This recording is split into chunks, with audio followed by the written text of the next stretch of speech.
So let's talk about the basics of gardening.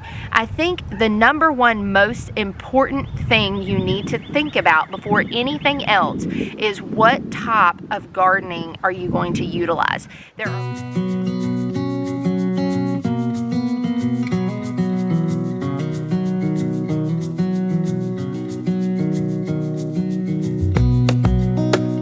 One of my biggest passions in life, aside from the Lord and my family, is actually gardening.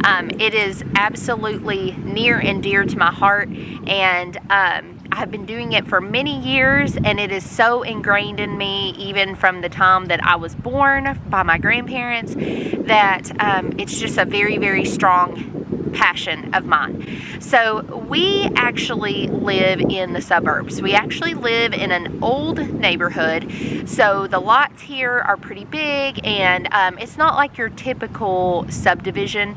I call it a neighborhood. I guess it technically is a subdivision, but there's no HOA, none of that kind of stuff.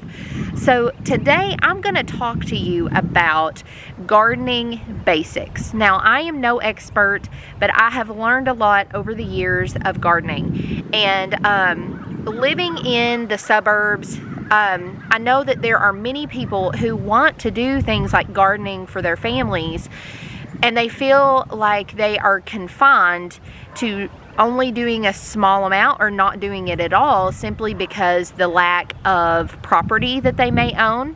But one of the things that I want to talk about today is just ways that you can utilize your space in order to grow food in general, but actually enough food to supplement for your family, even in a suburban backyard.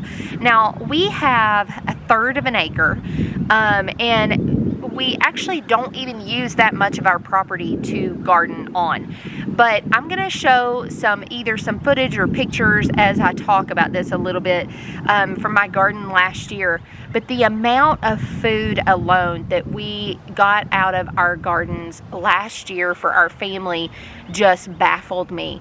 And so it's all about how you utilize the space that you are in and that you're given. And so if you are interested in this sort of content, which I hope you are, because I've had many of you ask me to make this content on gardening, make sure that you click that subscribe button and the notification bell, and when another gardening video comes out, then you will know. As I said, I do more than just gardening stuff. I'm a large family mom. I'm a homeschool mom. You're going to find content like that on my channel as well. But I do want to make sure that I also incorporate this, because it is a passion of mine, and there is a lot that I have learned through the process that I would love to share with you guys. And I shared some last summer, but not a lot. And so I want to be more intentional about sharing that. So even if the large family and the homeschooling doesn't really hit what you're interested in, I would love if you would stick around anyway, just for the community aspect and the learning aspect of the gardening and canning and things like that. I do have a few canning videos up as well. So let's talk about the basics of gardening. I think the number one most important thing you need to think about before anything else is what type of gardening are you going to utilize. There are lots of methods out there. There are lots of types. The main one that we do is one I'm going to tell you about here in a second, which is Back to Eden gardening, and I will go more into detail on that. There's raised beds, you can do containers, you can do hydroponics. There are all kinds, and I'm going to go over today just the basics of the different types of gardens that you can utilize, so that you can find what's going to work best for your family and go with that if you see gardening in your future. I do want to encourage you to garden. Even if you just grow a tomato plant on your patio or a pepper plant on your patio, there is something absolutely amazing about eating something that you have grown. It's unlike anything I've ever experienced. I don't really know. I know that sounds sappy, but it's very, very true. Let's get started with looking at some different gardening types and styles that you can do so that you can find what fits for you. All right, so the first gardening type that I mentioned, the main one that we do, I actually started doing about 6 years ago. We lived in a condo at the time. Our condo had a small backyard, and I was just very intrigued when I watched the documentary about Back to Eden. I will link that down below. It was just very, very intriguing, but at the same time, it was a little bit overwhelming. So I started to think, well, how could I utilize this method or change it a little bit, tweak it to fit what I can do and what my space is. And so that first year of Back to Eden gardening, so basically it is a no-till method. So if you know anything about gardening, you know that a lot of times people will just till the land. That means they are working up the land, they're skimming off the grass layer of the land, and you're getting down into the dirt. Okay, so a lot of people do that method. That is fine. I've done that method. In fact, we did a modified version of that a couple of years ago when we first moved to this house. In the condo, what we did is basically it is a no-till method. So all we did is we took a bunch of cardboard boxes and newspapers and we laid them all down on the grass in the area that we wanted our garden. Then I found a wonderful friend who has goats, and I said, hey, can I have some poop? And so I got these giant lawn trimming bags from Lowe's. Got the kids in the minivan, because I had a bunch of very small kids at the time, and drove over to her farm, and I shoveled poop into these lawn trimming bags, rolled up the lawn trimming bags and stuck them in the back of my minivan. We rode home with the windows rolled down, needless to say. It was very stinky. So what we did is we also picked up a truckload of compost from a local company that has mushroom compost. So what we did is we had that layer of newspaper and cardboard down, and then we took and about I guess it was maybe like a 3-inch layer of the compost. We put that on top of there, and then I spread the goat manure on top of that. And then at the end, we actually got, because it was so late in the year, we got some composted wood chips that were already partly broken down, and put about a 2-inch layer of those on top. And all of this I found locally, just at some different companies, like mulch companies and stuff like that. You do not want to use anything that has chemicals or dyes or anything like that. You want like raw, actual, natural, organic substances on your garden. What are the benefits of doing this type of garden? Number one, you don't have to till. Number two, it helps with weed control, it helps with pest control, and the greatest benefit that I have found with Back to Eden gardening that has been just amazing to me is the fact that it balances out your watering. So if, for example, one summer we had a drought, it was a really bad drought. I did not water the garden one time, not once, and it did absolutely wonderful regardless of the watering, because the wood chips make this barrier that holds in the moisture, but it also makes it to where it doesn't have too much moisture, and so it's pretty amazing. So these are raw wood chips. Our neighbor behind us actually had a tree cut down, and I just walked over and asked the tree company, hey, can you drop off the wood chips? And they're actually still sitting in our driveway. They've been there all winter. I'm sure our neighbors love that, but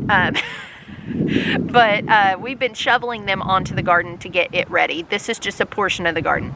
So I'm going to spin this around, and I'm going to show you what it does to the earth underneath. This is pretty amazing, because when we moved to this house, our dirt at this house, it's like a dark clay. It's very hard. It has some rocks in it. I'll show you what it looked like before. It's not like a red clay, it's a dark clay. And then I'll show you what it looks like in the Back to Eden area. All right, so this is an example of what our dirt looks like. This is so hard, and it's this dark, hard clay, okay? Now I'm going to show you what the Back to Eden garden area looks like. All right, so I have pulled back the wood chips from around. See, you still get this, but do you see how easy that came out? I pulled back the wood chips from our garlic. We have garlic planted here. And this is our dirt, you guys. And I can go all the way down in here, and it's still, it just looks like that. It's pretty amazing what it does. So as it breaks down, it turns the dirt into very nutrient dense soil. And so it's just pretty amazing. So as I said, it has worked amazing for us, this method, and the benefits over time pay off big time, because you're turning your soil very nutrient dense. So this has become by far my favorite gardening method. However, like I said, we have done a modified version. So the first year that we moved here, we did till the area that we wanted the garden, just because the clay. And then we put the cardboard down, and then we put the compost down, and then we put the wood chips down. So we did kind of a modified version. I think you have to kind of find what your area needs to begin with, and how quickly you need the benefits of the Back to Eden gardening, to determine how you're going to make it work for you. So I'm going to come up here and I'm going to show you another gardening method. We actually don't have it fully set up yet, but I'm kind of experimenting this year. I just want to see how it works for us as expanded space. Okay, so this is the next gardening method that I was going to mention. This is raised bed gardening. There are lots of ways that you can do this. This is a super cheap way. I actually got this idea from my friend Ashley over at Uncommon Roots Homestead. Her husband actually was building some of these for their home, for their homestead, and I was like, hey, that's a great idea because these are super cheap. So these are just cedar fence planks. They were less than $3 a piece. They're 6 feet long. So I cut 1 in half, and that's the sides. So it is 3 foot by 6 foot. And so all we're going to do is we're just going to put some cardboard down in here, and then we're going to get some mushroom compost from our favorite place.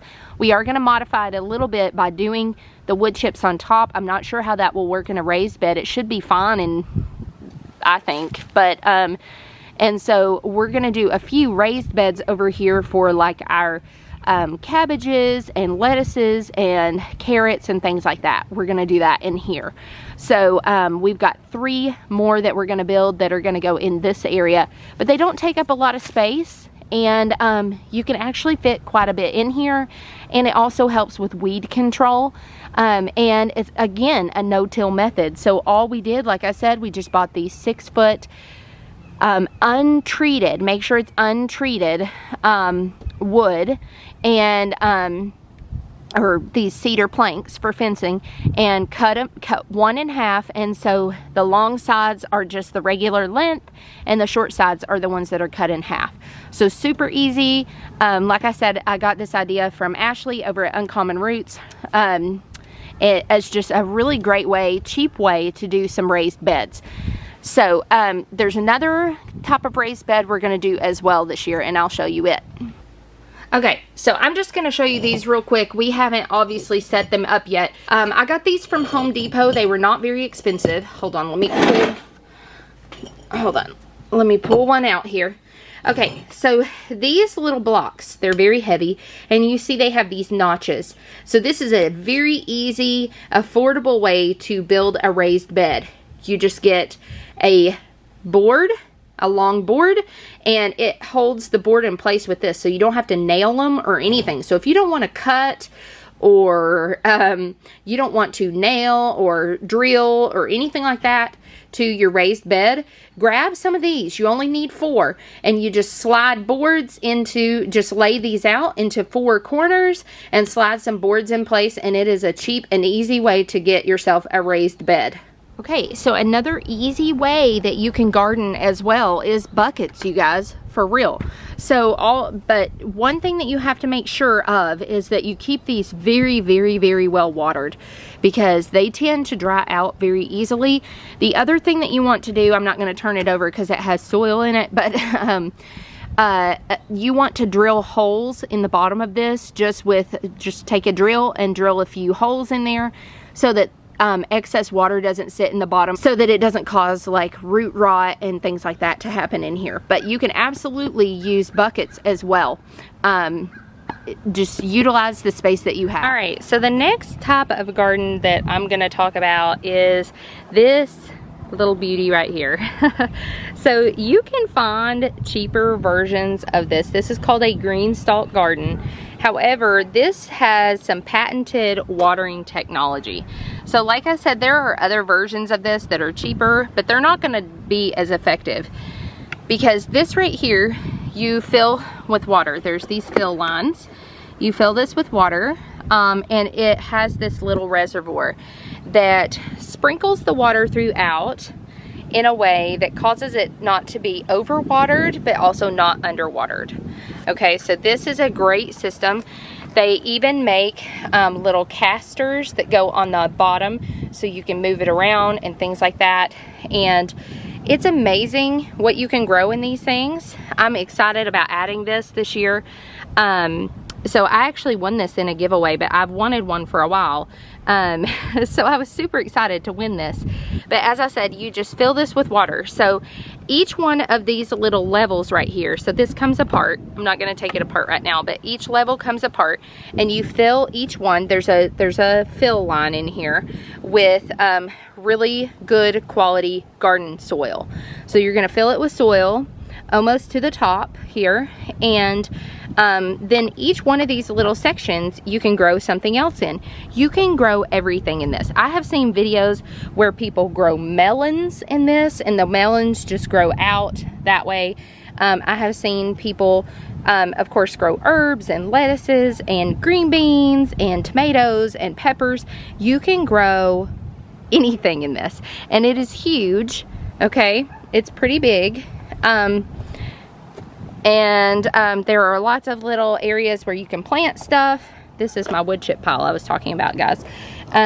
So this is a great option if you don't have a lot of space and you want to be able to have good yield and to grow things yourself on your patio, on your driveway, wherever you want to keep your green stalk garden. This is an excellent option. So one type of gardening method I didn't go into great detail about is the till method. And that's just because I don't have an example of it to show you right now. So the till method, I mentioned it before, that basically you're skimming off the top layer of the earth, you're turning the earth over so that you're getting rid of weeds and grasses and things like that. So the till method is always a method that you could go with, and it is not my preferred method for many reasons. It does require that you have a tiller or access to a tiller, which is another expense in itself, and it is not a necessary thing. It's not really a method that I recommend to people who are doing backyard gardening, simply because it's not normally a method that is worth it in the sense of like the money aspect and things like that. And plus you're tearing up an area in your backyard. And so I feel like it's more of like your large scale gardening purposes. But if you have that available and that's the route that you want to go, it absolutely works fine. I have done it that way. My grandparents did it that way. A lot of people do it that way, and so there is nothing wrong with that method. However, I do not personally prefer it for reasons outside of that. The other reasons are being just that I feel like there are better methods out there that don't require you to tear up the top layer of the ground that you're using, and that can help that top layer break down into really nutrient dense soil. So that's why it's not my preferred method. And so, yeah, so I just want to put that out there for anybody who does want to use that method. It is fine to use that, but it is not my preferred method. So, another idea that I know a lot of people use is like pre-made gardening systems, like pre-made raised beds or gardening troughs, things like that. Those are always options but you're going to actually spend a lot more money on those than if you use some of the methods that I just shared with you. You don't want to go overboard and spend so much money. So use what resources you have around you. Maybe you have some scrap wood you can use. You can use pallets to make raised beds. Maybe you have some buckets laying around, use some buckets. Experiment in different ways. Maybe you do a raised, maybe you're gonna do like I do. I have the buckets, I have the green stalk, I have the raised beds, I have the Back to Eden. Maybe you just wanna experiment this year with a couple of them. But I just wanna encourage you to just get out and garden, because it is a pretty amazing learning process, and it's just fun. It's fun to me. And so I hope this video was helpful for you guys. Let me know down in the comments below if this video was helpful, what type of gardening you do, or maybe this is your first year gardening. If you have any questions, all of those things. I will follow up with some other videos on gardening basics. I just wanted to hit this one today because I think the most important thing is to decide what type of gardening you're going to do in the first place, which one is right for you. And once you figure that out, then we'll talk about your zone, how to find your zone, the seeds, what to plant, what to grow, and all of those things. So let's just start with the very basics here and figure out what type of garden you're going to use first. Thanks so much, guys, and I hope to see you on future videos.